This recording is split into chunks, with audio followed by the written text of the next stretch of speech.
son de cierre registral. ¿Por qué? Porque cierran temporalmente la partida, como una medida cautelar de no innovar. Una medida cautelar de no innovar cierra la partida. No se pueden practicar más inscripciones después de ella. Un embargo, en cambio, será una medida cautelar ordinaria. Una anotación de demanda también. ¿Por qué? Porque no cierra la partida. Podrá vender, podrá otorgar hipoteca. Sí, podrá otorgar hipoteca, ¿no? Sí.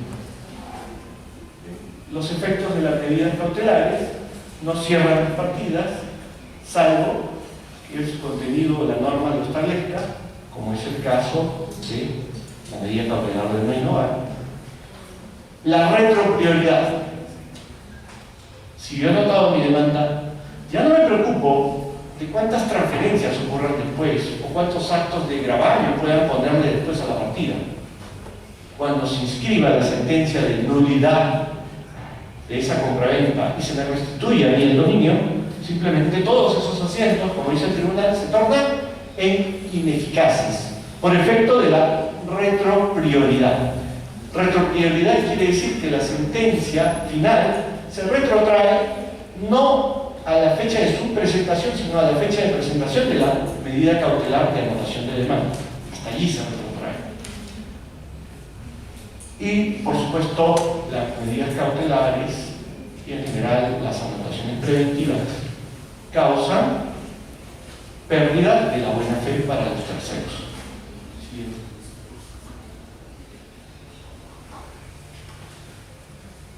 Cuando anotamos una demanda, tenemos dos aspectos. Un punto de vista procesal, es una medida cautelar que asegura el resultado, y esta, cuando se inscriba finalmente, por efecto de la retroprioridad, va a garantizarle al ganador del proceso que la situación será aquella que estaba vigente al tiempo de la anotación de la demanda, y no importa cuánto se haya movido la partida, ¿no es cierto?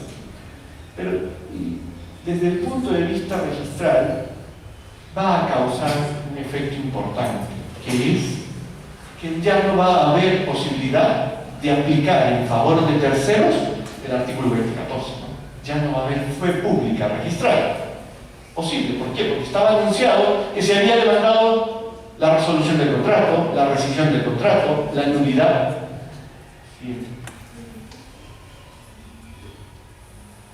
Este es un precedente de observancia obligatoria que a veces, claro, en la dinámica entre juez y registrador, el juez termina diciendo, no, tú cumple y al registrador no le va a quedar otro. Pero esto es un tema fuerte para el registro de control. Es uno de los valores que el registro considera importantes, ¿no? Que el proceso no se siga contra persona distinta del titular. Si el proceso se sigue contra persona distinta del titular, no debería inscribirse la medida judicial hasta que el juez incorpore al proceso. Pero repito, esto a veces en la práctica es soslayado por los jueces y dicen, no, prescribe nomás bajo procedimiento, ¿no? Sí, ya sé que están tosiendo porque toca irse. No. Embargo de inmuebles en forma de inscripción. Aquí ya está en la normativa procesal la exigencia del cumplimiento del tracto sucesivo. La medida cautelar debe trabajarse contra aquel que aparece en la partida.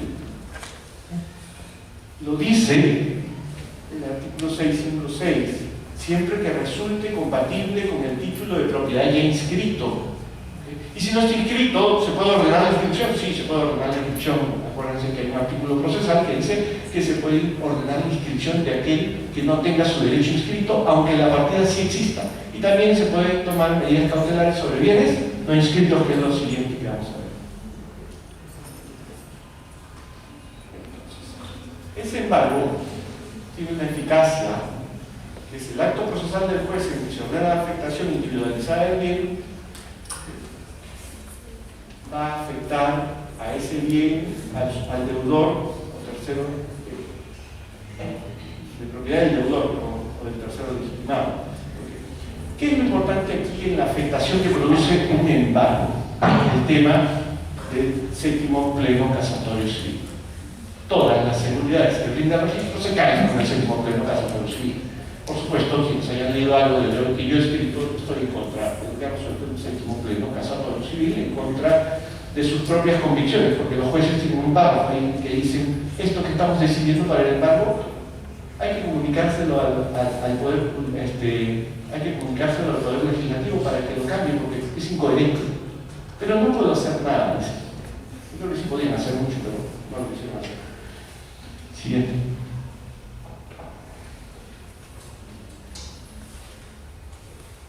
Okay. A veces ha habido discusión de si un embargo saca de circulación a un bien. Y obviamente todos sabemos que no, pero por ahí un registrador seguro observó.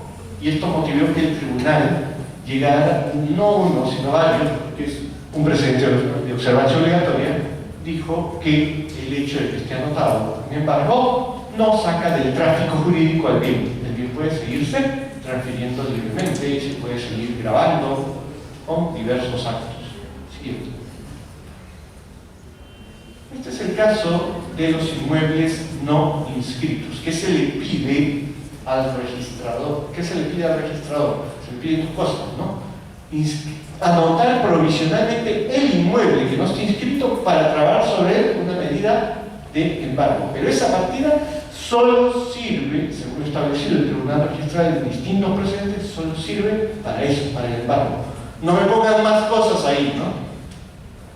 Siguiente. No, siguiente, por favor.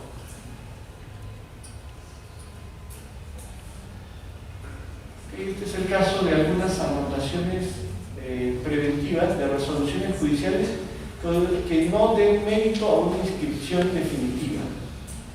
Dice, está referido a aquellas resoluciones no consentidas, por ende no comprende las sentencias consentidas o ejecutoriadas. Este precedente un poco fija cuándo una sentencia se inscribe definitivamente porque ya quedó ejecutoriada y cuándo solo va al rubro de cargas y gravámenes porque todavía no se ha acreditado, al menos no se le ha acreditado al registro, no sé qué habrá pasado en la realidad, pero al registro no se le ha acreditado, que ya ha quedado firme la decisión judicial. Y aquí era donde quería llegar y para poder terminar, pero es un caso bien interesante. Sugiero que lo busquen en la web, porque ustedes buscan la página del Tribunal Registral y buscan resoluciones, entran a resoluciones y hay tipos de actos, pueden marcar medidas cautelares, lo van a encontrar rápidamente porque es una resolución reciente. ¿Bien? El caso era el del señor Joselito. Joselito murió, era dueño de una botica. La botica estaba empresarialmente organizada como una sociedad comercial de responsabilidad limitada en la que hay participaciones. Okay.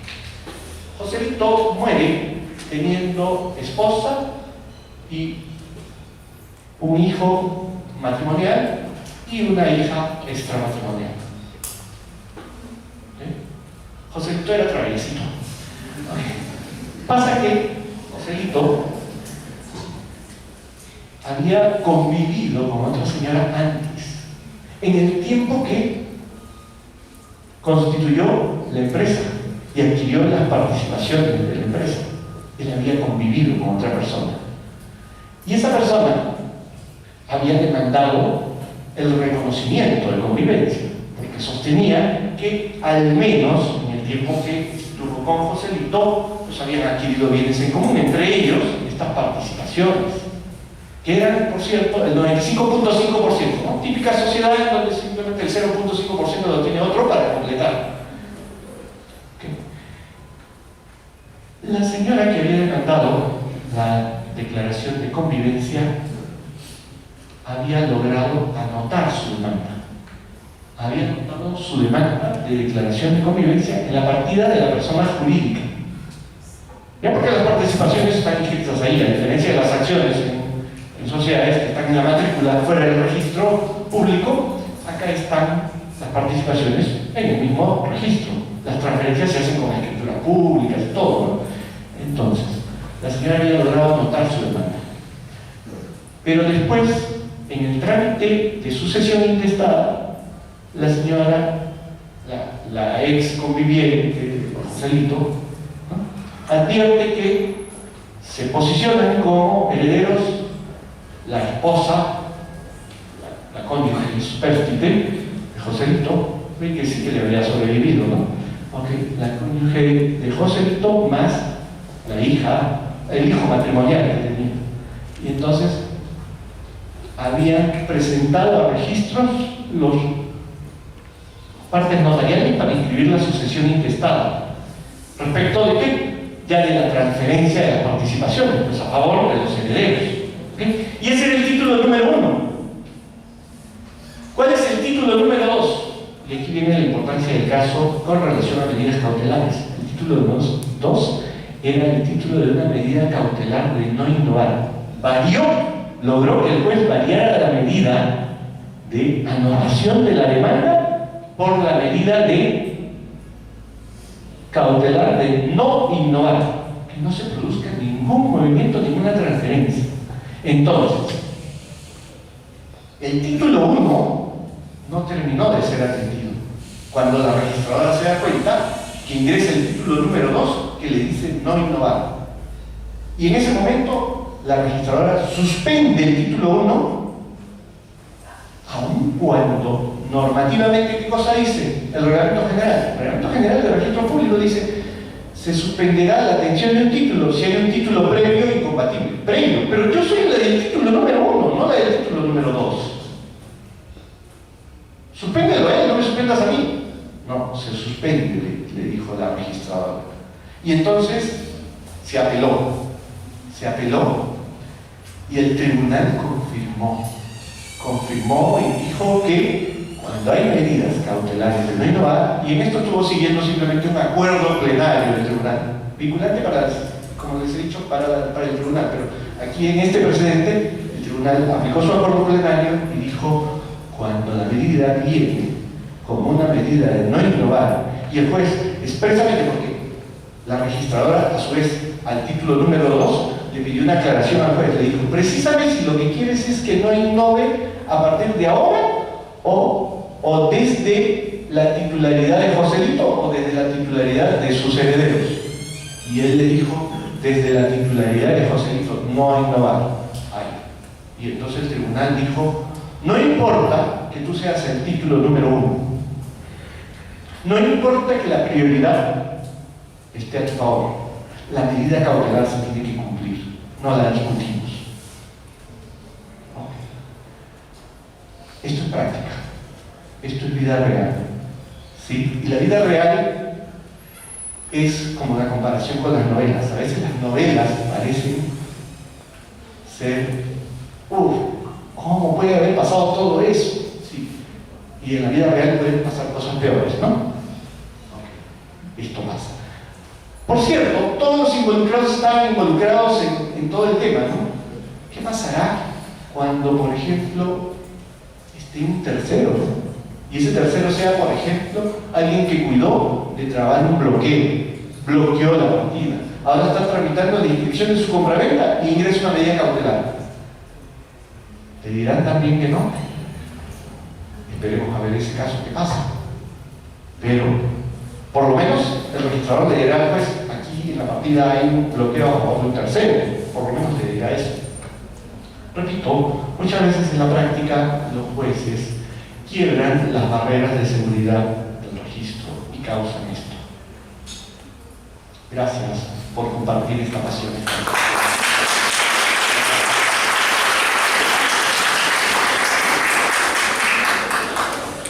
Agradecemos nuevamente al doctor Moisés Aranda por la exposición que nos ha brindado el día de hoy.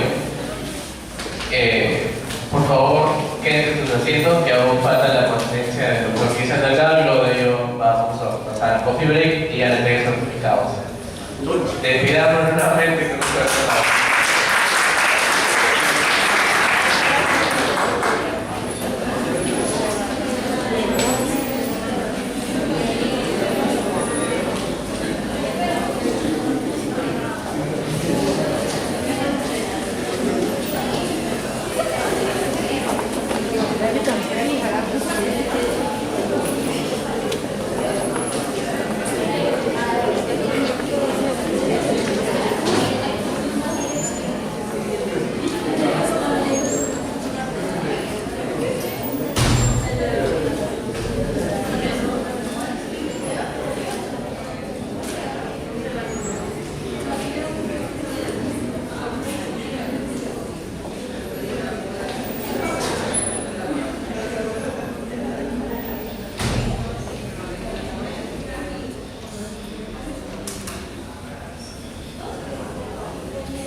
continuación y como último ponente, pero no menos importante, tenemos al doctor Cristian Delgado Suárez, quien es abogado por la Pontificia Universidad Católica del Perú.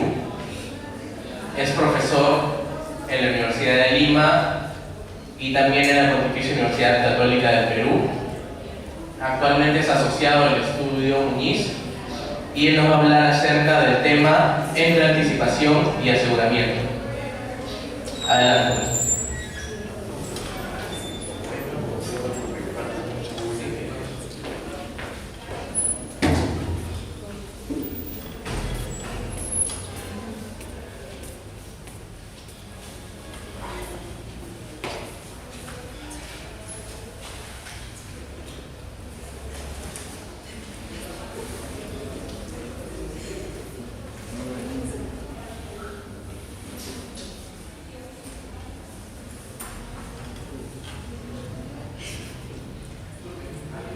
A ver, buenas tardes. El problema de hablar al final con las desventajas son dos. Una, que puedo acabar siendo detestado, sobre todo un sábado a esta hora y con un partido. O dos, la más optimista, que es de que puede que lo que diga sea lo último que se recuerde, lo cual ya es bastante bueno. Mi nombre es Cristian Delgado Suárez, yo soy abogado de la Universidad de Lima. Enseño en la Universidad de Lima, una universidad que es la Pontificia Universidad Católica del Perú. Me dedico a todo lo que tiene que ver el estudio del proceso civil y del litigio en general de la jurisdicción civil, ¿no? Tenía planeado ver a la 1, son 20 para las 2.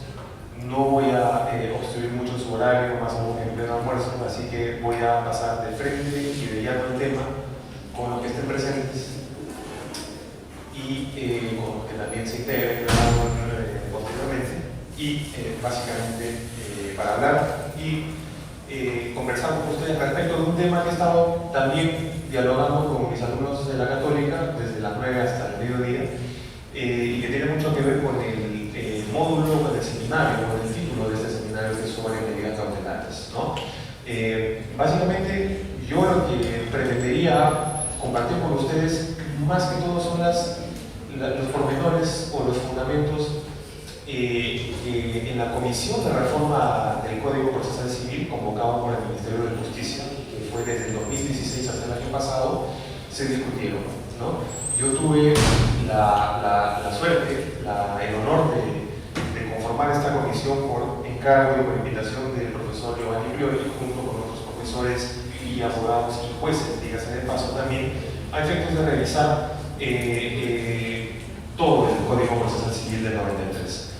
Evidentemente no pretendo comentarles cuáles han sido todas las reformas, porque nos tomaríamos una semana, además de que estas propuestas ya están en internet, en la página del Ministerio de Justicia, pero lo que sí me gustaría al menos compartir con ustedes son algunas impresiones del cambio casi de premisa conceptual en lo que se refiere a la tutela cautelar.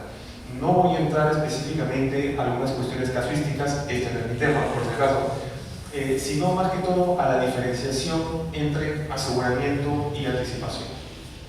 Y pretendo hacerlo de una forma bastante más práctica, no tan teórica, porque esto es de full aplicación práctica, tanto para el ámbito forense, para los abogados, yo soy abogado muy jurídico, así también como para los jueces, para la magistratura nacional, ¿no?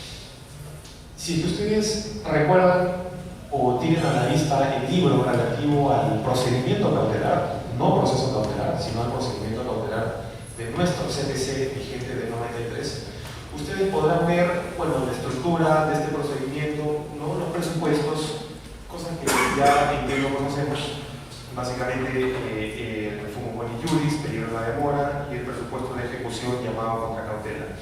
Pero si que avanzamos un poco más, a partir ya del 674 hacia adelante, necesitamos una rápida lectura para ver de que en este libro de cautelar se han comprendido también o se han incluido algunas técnicas que no necesariamente tendrían que estar comprendidas en el proceso cautelar. Por ejemplo, cuando ustedes están frente a un caso de alimentos, el caso es más típico, de repente más casuístico, casi de oficio admitía la demanda, casi de oficio y sin que la parte lo haga, ¿qué tendría que dictar el juez?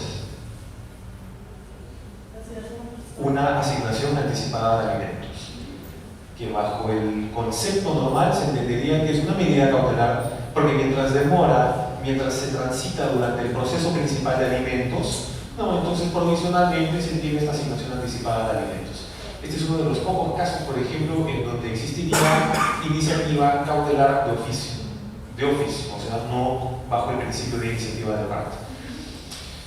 En materias laborales, cuando uno pide también la reposición al centro de trabajo, también el trabajador puede pedir una medida cautelar de reposición provisional al centro de trabajo, ¿no? En tan solo estos dos casos, y aquí ya sí me estoy aproximando al tema que pretendo charlar con ustedes brevemente, ¿no? Estamos viendo casi una función no tan propia de la medida cautelar. Y a lo que voy a usar lo siguiente. Si es que en el proceso principal de alimentos, mi pretensión como representante del alimentista, por ejemplo, que es la pretensión del alimentista, es obtener alimentos en el proceso principal, ¿qué pido con esta asignación anticipada de alimentos? ¿Pido algo que asegure la eficacia de la sentencia o pido los mismos efectos de la sentencia? Creo que pido los mismos efectos de la sentencia. Exactamente pasará lo mismo con este ejemplo a nivel laboral de reposición provisional al centro de trabajo. Yéndonos un poco al tema constitucional inclusive, ustedes verán de que las medidas cautelares solicitadas en los procesos de amparo, ¿qué finalidad tienen? Exactamente las mismas causales de procedencia para la demanda de amparo. Prevenir una amenaza contra un derecho fundamental o también retrotraer al estado anterior de amenaza a este derecho fundamental. Entonces, con esto nos podemos dar cuenta de que tan solo en estos ejemplos de medidas cautelares, porque es de lo que estamos hablando, ustedes podrán ver de que provisionalmente estoy solicitando lo mismo que la pretensión principal. Y hay un señor italiano llamado Calamandrei, ¿no?, que hizo una obra excepcional sobre medidas cautelares, que caracterizó a las medidas cautelares como instrumentales. ¿Y qué significará esta cuestión instrumental? Que todos lo conocemos desde nuestras clases de teoría cautelar en pregrado, de que esta cuestión llamada medida cautelar, este cuaderno aparte, independiente, incidente llamada medida cautelar, sirve de alguna forma para asegurar la eficacia del proceso principal. Pero no sé si han reparado de que con la asignación anticipada de alimentos, en los procesos de amparo, en las cuestiones laborales que les he mencionado, se dan cuenta que casi se está pidiendo lo mismo que la demanda y que por lo tanto se está buscando lo mismo que se obtendría de una sentencia fundada, ¿sí o no? Entonces les pregunto, ¿estaríamos todavía dentro de un esquema de instrumentalidad? Particularmente yo creo que no, porque de alguna manera ya se está pidiendo vía cautelar lo que nosotros obtendríamos ante una sentencia fundada. Entonces esto quiebra, por así decirlo, este paradigma que nos ha sido enseñado de instrumentalidad de la medida cautelar. A nivel de la Comisión de Reforma del CTC, porque consideramos importante durante los trabajos de discusión y reforma poder purificar un poco más esta terminología, pero acá va a ser una cuestión de terminología. Porque los presupuestos de una medida cautelar conservativa, o sea, de tutela del aseguramiento de la eficacia de la sentencia, con los presupuestos de una técnica cautelar anticipatoria, son totalmente distintos. O sea, a nivel forense, a nivel del abogado que tiene que redactar una 674 del CTC, medida temporal sobre el fondo, para ejecutar anticipadamente la sentencia, y ante el mismo abogado que tiene que redactar su medida cautelar de embargo sobre cuentas corrientes, la fundamentación de los presupuestos es totalmente distinta. Entonces, con este perfil casi teórico, descendimos al perfil funcional que nos llevó a decir, bueno, o hacemos dos cosas, o dejamos las cosas como están y por lo tanto que lo cautelar también siga siendo medio o un poquito anticipatorio, o dividimos la tutela cautelar y de repente la nombramos como una cuestión más genérica, que es tutela provisional. Entonces, lo que ustedes podrán ver en el proyecto de reforma del CTC, que está abierta obviamente a discusión porque es un proyecto, es una iniciativa del Ministerio de Justicia, podrán ver en el artículo 608 de este proyecto de que la nomenclatura ya no es proceso cautelar, sino es tutela provisional. O sea, hemos retrocedido no en el sentido de no avanzar, sino ido un paso, de repente retrocedido un paso antes al término genérico, tutela provisional, para que en el desarrollo de las normas podamos subdividirla o disgregarla en dos. Tutela provisional cautelar, de aseguramiento, conservativa, y tutela provisional de anticipación, de ejecución anticipada de los efectos de la sentencia. ¿Y por qué esta obra ha sido necesaria? Y también les invito a hacer ese ejercicio práctico, porque nuevamente, cuando alguien sustenta una medida cautelar que pretende conservar determinado estado o asegurar algo para la eficacia de la sentencia, formula fumum boni iuris, verosimilitud del derecho, y peligro de la demora. Peligro mismo, peligro de qué? Peligro de infructuosidad. Si es que no interpongo esa medida cautelar, Juan Pérez vacía todas sus cuentas, distribuye sus bienes y por lo tanto la sentencia fundada no me va a servir. Entonces estoy asegurando la eficacia de la futura sentencia. ¿Qué pasaría en el caso de alimentos? Se necesita mucho más que una simple verosimilitud del derecho. Se necesita casi una prueba inequívoca, o sea, una prueba determinante a nivel cautelar, o sea, verosimilitud, o sea, cognición sumaria. Se necesita una prueba inequívoca en la cual provisionalmente tú le digas al juez, el alimentista tiene el derecho. Oiga, pero no se ha tramitado ni siquiera la etapa probatoria y me están pidiendo vía provisional casi el efecto de la futura sentencia. Entonces se necesita un poco más que verosimilitud. Y esto se hará obviamente del cotejo de los medios probatorios que las partes puedan, en este caso el representante del alimentista, pueda ofrecer y actuar, ¿no? Y en el caso del peligro en la demora, para que vean de que esta diferenciación no es artificiosa, para que pueda quedar comprobado de que esta es una diferenciación que influye en el ámbito práctico, ¿cómo yo fundamento un peligro en la demora para embargar cuentas bancarias y un peligro en la demora para la asignación anticipada de alimentos? En el primer caso, ¿qué tipo de peligro sustento? En que la tardanza del proceso puede frustrar la eficacia de la sentencia y que por lo tanto necesito provisionalmente mantener un estado. Intangibilidad de ciertos bienes del demandado. Ahí está mi peligro en la demora, porque puede afectar la efectividad del proceso. ¿Cómo fundamentan el peligro en la demora en alimentos? ¿Perdón? La subsistencia. ¿No? Porque ¿qué pasa? Si es que yo estoy en este proceso de alimentos que no tiene tanto de sumario, que no tiene tanto de una cognición restringida, porque los procesos de alimentos pueden durar unos buenos años, ¿no? ¿Qué pasa entonces si que no existe esta asignación anticipada, esta medida cautelar como lo tenemos en el CPC vigente de asignación anticipada? La subsistencia, la sola y la propia subsistencia del alimentista está en riesgo. ¿Esto qué quiere decir? De que la propia tardanza del proceso principal de alimentos puede hacer perecer los alimentos, la vestimenta, educación, recreación y todo lo que ya sabemos está comprendido bajo el término alimentos, obligaciones del alimentista, del que debe alimentos para el alimentista. ¿Se dan cuenta que no he hecho mención en absoluto en este segundo caso, para nada, en mantener los efectos de la sentencia o en asegurar lo que la futura sentencia puede declarar? ¿Qué cosa es lo que he permitido con esta asignación anticipada? De repente, aprovechar los efectos de una sentencia futuramente emitida y favorable al alimentista. Y acá no he considerado bajo ningún supuesto de que eso puede ser o puede ir en contra de la tutela judicial efectiva, de la propia tardanza del proceso.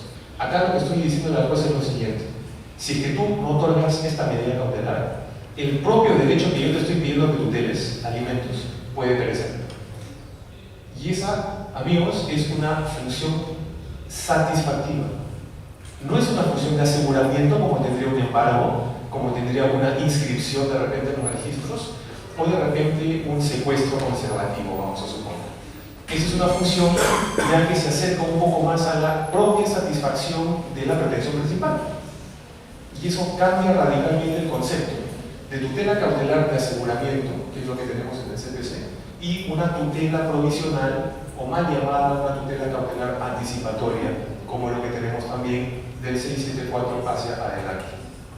Entonces, dentro de este proyecto, si es que ustedes tienen la oportunidad de poder verlo, está colgado en internet, igual después lo puedo compartir también, van a ver que se hace esta división, ¿no?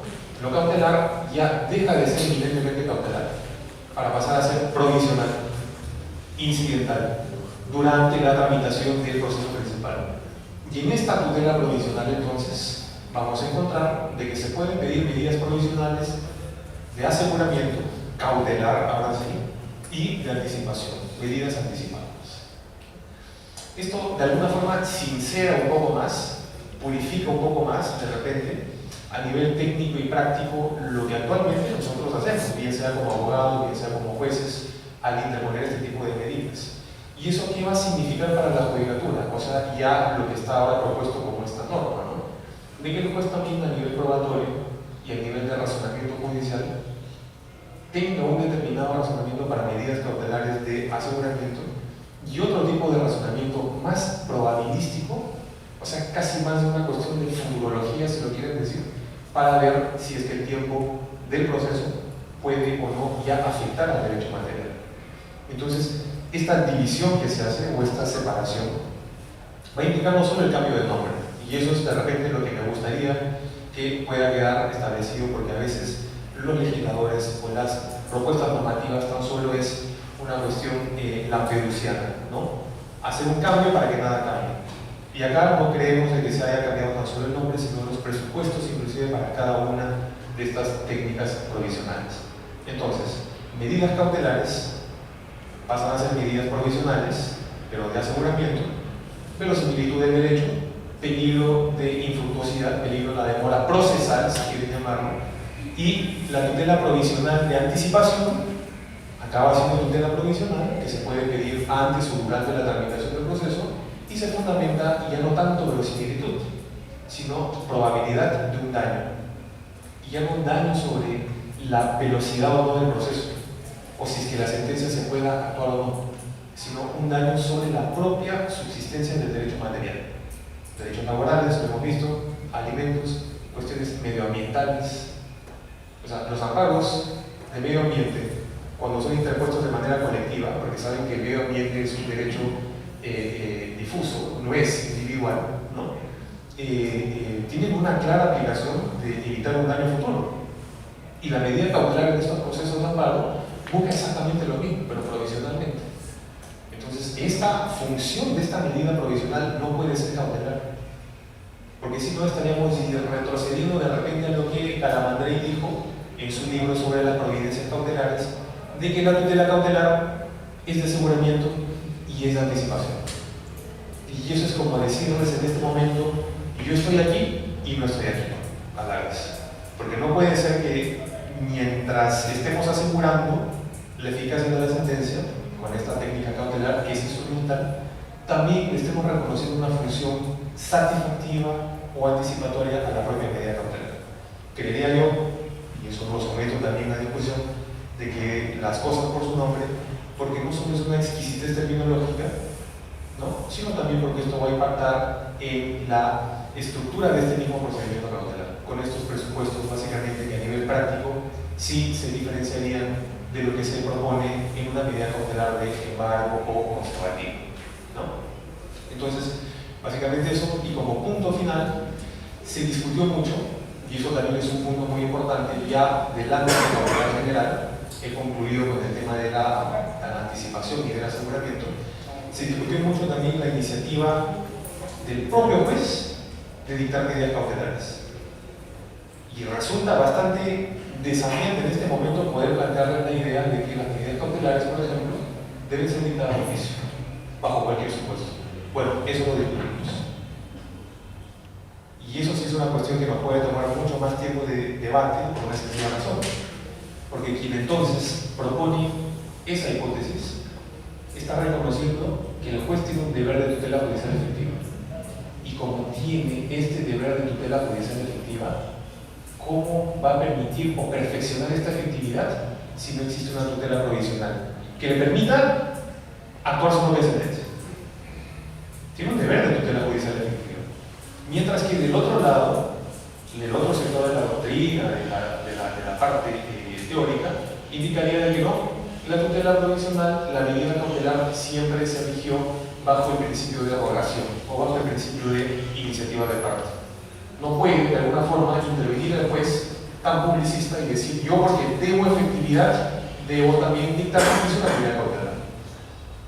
Tal como ha quedado en el proyecto, evidentemente se ha mantenido la segunda opción, porque de repente regresar, así como en el antiguo Código Procesal Civil Soviético, a iniciativas propias de los jueces frente a las partes sería ya como que salir del publicismo para ir un poco a un tema autoritario, que el juez pueda dictar medidas cautelares sin que las partes lo hayan solicitado, ¿no?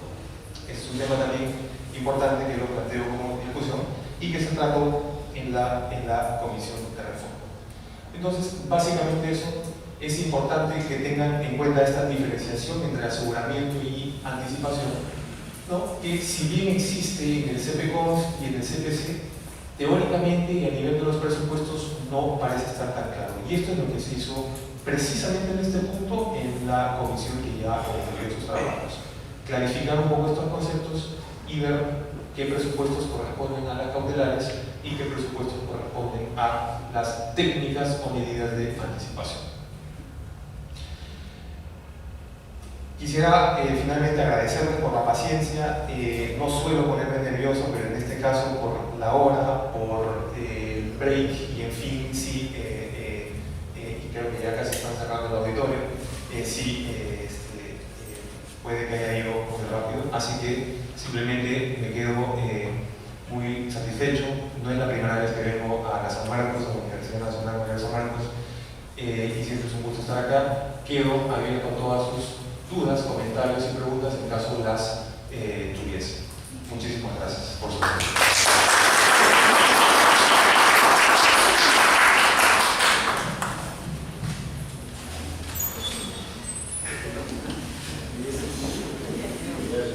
Agradecemos al doctor Geisha Delgado por su posición. Esperamos contar con su participación en otra oportunidad. Y quienes aún no han recogido su certificado pueden hacerlo fuera. Por favor, le pedimos al doctor con un fuerte aplauso.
Para que no hay una manera de subir la recibos. Y puede que eso dure durante la